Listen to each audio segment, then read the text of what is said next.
In today's video, I'm going to teach you how to change App Store country or region on iPhone. If you want to switch your App Store to a different country, the key thing to know is that you're not just changing a store setting, you're actually changing the region connected to your Apple account. That means this process affects the content, pricing, and payment options tied to your account, so it's a good idea to go through it carefully. Start by opening the Settings app on your iPhone or iPad. At the very top, tap your name to open your Apple account settings. From there, tap Media and Purchases, then choose View Account. If your device asks you to sign in, go ahead and do that to continue. Once you're inside your account settings, tap Country or Region, and then tap Change Country or Region.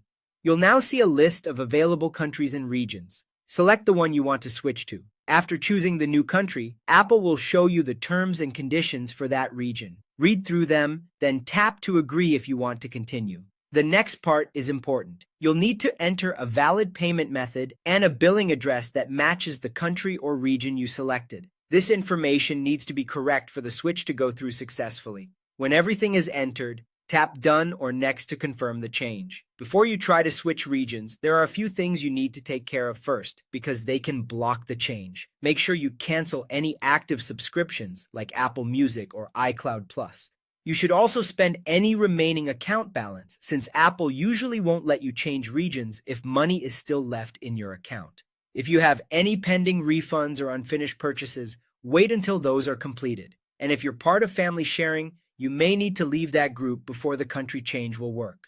After switching, keep in mind that some things will be different. Apps available in the App Store can change depending on the region, and prices may also be different. Payment methods can vary too. In some cases, certain apps you previously downloaded may no longer be available in your new country. One quick tip before you go. If you only want access to apps from another country temporarily, it's often easier to create a second Apple account instead of changing your main account region. That way, you can avoid disrupting subscriptions, balances, and app availability on your primary account. And that's how to change your App Store country or region on iPhone.